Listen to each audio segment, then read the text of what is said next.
Hola estudiantes de grado 11. El día de hoy les voy a explicar cómo ocurre la reproducción en las plantas. Reproducción en las plantas. La reproducción en las plantas puede ser de dos tipos, asexual o sexual. Iniciaremos con la reproducción asexual. Este es un proceso que se observa principalmente en plantas herbáceas y plantas que poseen poco crecimiento secundario, es decir, que son poco leñosas. Normalmente involucra modificaciones estructurales del tallo, aunque cualquier parte horizontal subterránea de la planta puede contribuir a este tipo de reproducción. Este tipo de reproducción se caracteriza porque la división celular se lleva a cabo únicamente por mitosis, donde una célula madre da origen a células idénticas a ella. Por esto las plantas producidas asexualmente son genéticamente idénticas entre sí. La reproducción asexual se realiza generalmente por multiplicación vegetativa o por esporulación.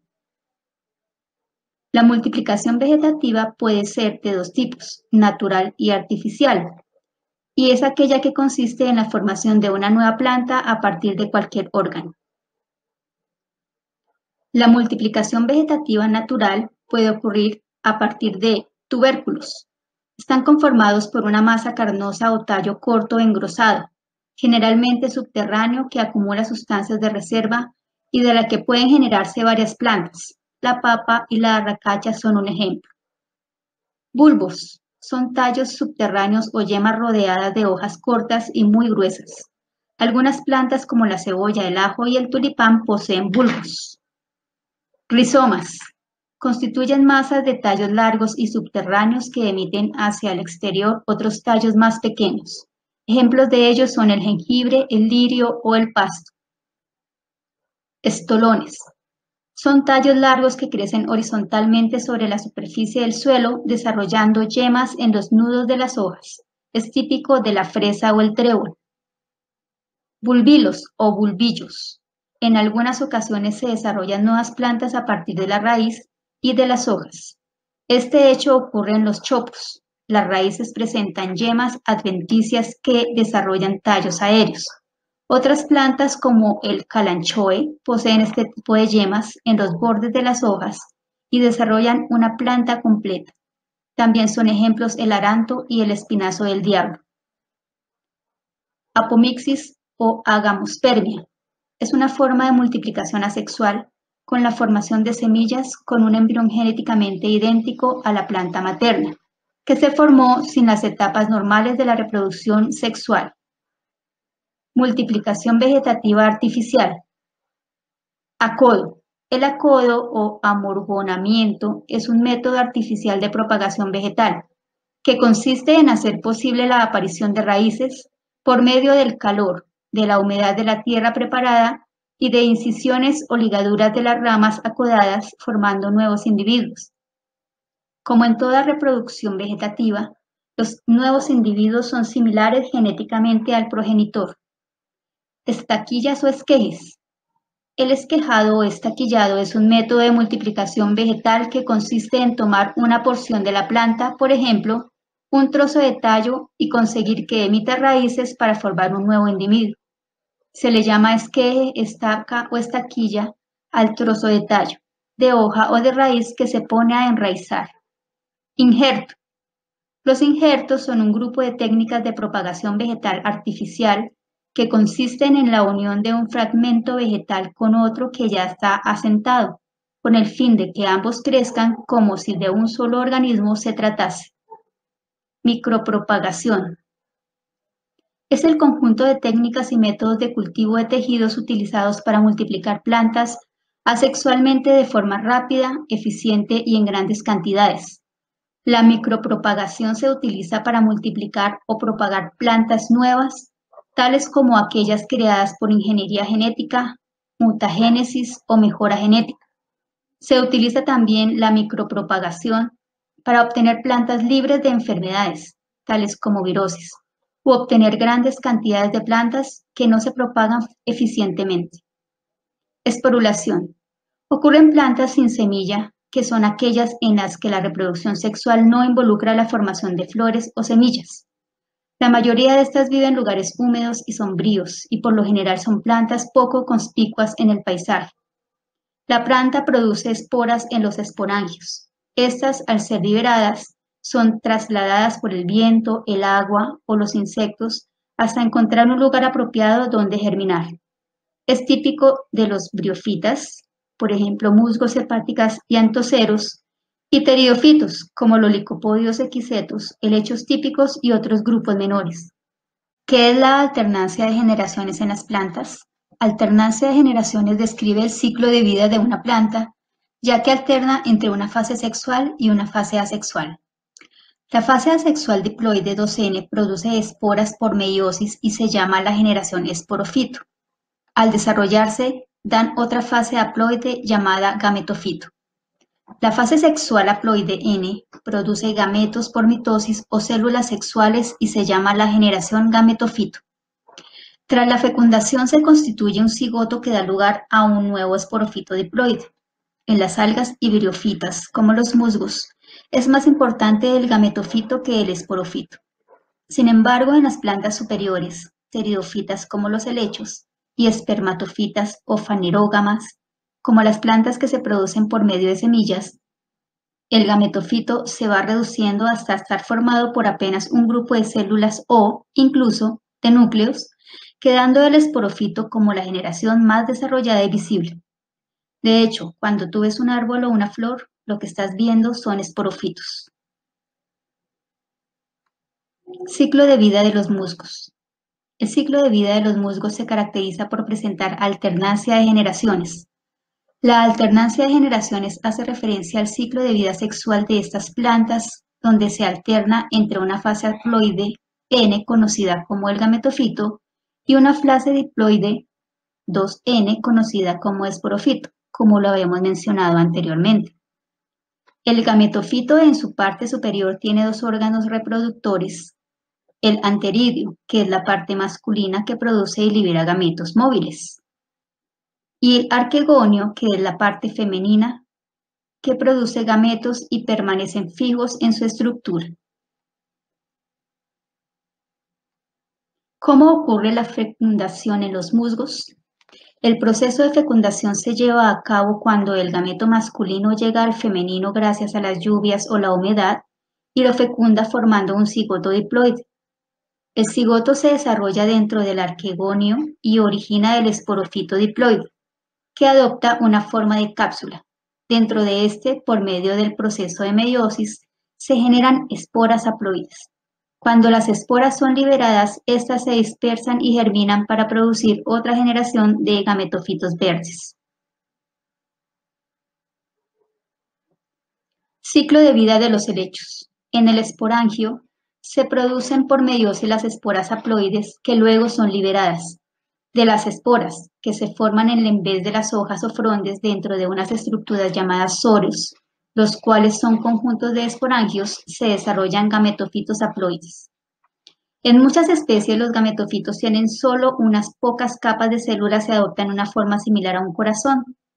De la superficie inferior del gametofito aparecen filamentos, los rizoides, que penetran en el suelo.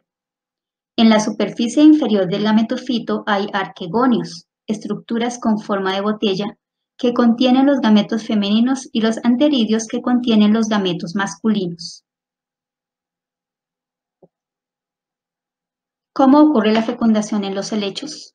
Cuando los gametos masculinos maduran y hay un aporte adecuado de agua, los anteridios se rompen y los gametos masculinos nadan hasta los arquegonios y fecundan a los gametos femeninos. Del cigoto se desarrolla el esporofito diploide 2N, que crece del arquegonio contenido en el gametofito. Después que el joven esporofito se arraigó en el suelo, el gametofito se desintegra. El esporofito madura, desarrolla esporangios en los cuales ocurre la meiosis y así comienza nuevamente el ciclo. Reproducción en gimnospermas. El pino es un ejemplo típico de las gimnospermas. En estos, el árbol adulto es el esporofito diploide maduro, 2N. Los pinos son plantas monoicas, poseen dos tipos diferentes de esporas, microesporas masculinas y femeninas megasporas. En los conos masculinos, los microesporocitos dan lugar a granos de polen por meiosis. El polen es liberado y transportado por el viento. Algunos gametofitos aterrizarán en un cono femenino. La polinización se define como el inicio del crecimiento del tubo polínico. El tubo de polen se desarrolla lentamente a medida que la célula generativa en el grano de polen divide en dos células haploides de esperma por mitosis. En la fecundación, una de las células de esperma finalmente une su núcleo haploide con el núcleo haploide de una célula huevo. La megáspora sufre meiosis en cada óvulo, 3 de las cuales células se descomponen dejando solo una única célula para sobrevivir que se desarrollará en un gametofito femenino multicelular, encerrado en un arquegonio, que es el órgano reproductor que contiene un solo huevo grande. Tras la fecundación, el óvulo diploide dará lugar al embrión, que está encerrado en una cubierta de la semilla del tejido de la planta madre. La semilla que se forma contiene 3 generaciones de tejidos: la capa de semilla que se origina en el tejido esporofito, el gametofito que proporcionará nutrientes y el propio embrión. Reproducción en angiospermas. La reproducción sexual se ha especializado en plantas con flores y semillas, como es el caso de las angiospermas, las cuales contienen las semillas encerradas en hojas modificadas llamadas carpelos. En las flores están localizados los órganos reproductores sexuales, distinguiéndose 3 tipos de plantas según la ubicación de estos órganos: plantas monoicas, dioicas y monoicas hermafroditas. Son las plantas más comunes y desarrollan sus órganos reproductores en estructuras llamadas flores, y las semillas están recubiertas por envolturas que forman el fruto. Partes de una flor. La planta desarrolla la flor, que está formada por las siguientes partes: cáliz, envoltura más externa formada por sépalos. Estos a su vez protegen y dan estructura a la flor. Corola, envoltura formada por pétalos. La función de los pétalos es proteger y, con colores llamativos, exhalando diversos olores, atraer a los insectos para que posen sobre la flor. Estambre o androceo, órgano reproductor masculino. Cada estambre está formado por el filamento y la antera.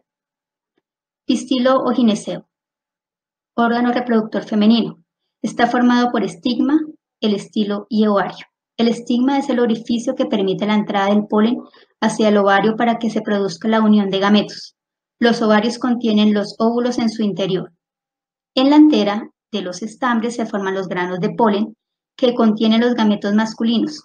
Cuando maduran, los granos de polen se liberan para efectuar la polinización. La polinización es el traslado de granos de polen desde las anteras hasta el estigma.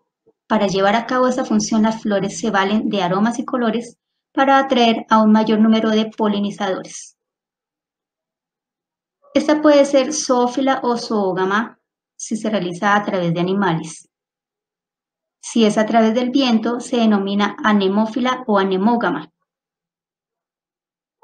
La polinización hidrófila es aquella cuyo factor abiótico es el agua. Una planta monoica como el maíz se considera aquella que contiene flores masculinas y femeninas en el mismo ejemplar. Las plantas dioicas, como el papayo, palma africana, espinaca y espárrago, son aquellas que poseen flores masculinas y femeninas en individuos separados, es decir, hay plantas macho y plantas hembra. Pueden presentarse plantas que tienen dentro de la misma flor los órganos sexuales femeninos y masculinos. A estas plantas se les conoce como monoica hermafrodita y constituyen la mayor parte de las angiospermas, por ejemplo, la papa.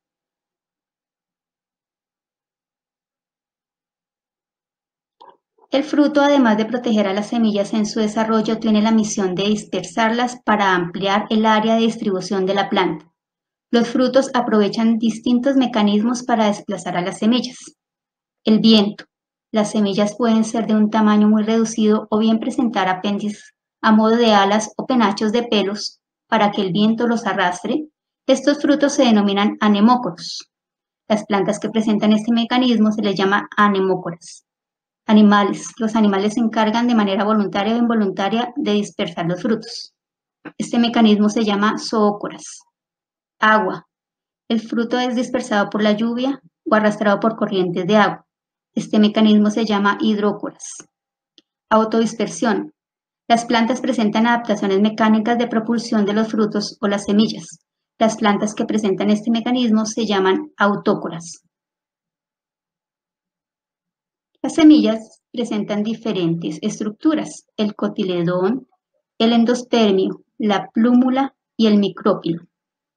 El periodo de latencia es el tiempo necesario para que, después de madurar dentro de los frutos y de ser dispersados por el viento o por los animales, las semillas se sitúen en algún lugar donde permanecen aparentemente inactivos durante un periodo de tiempo.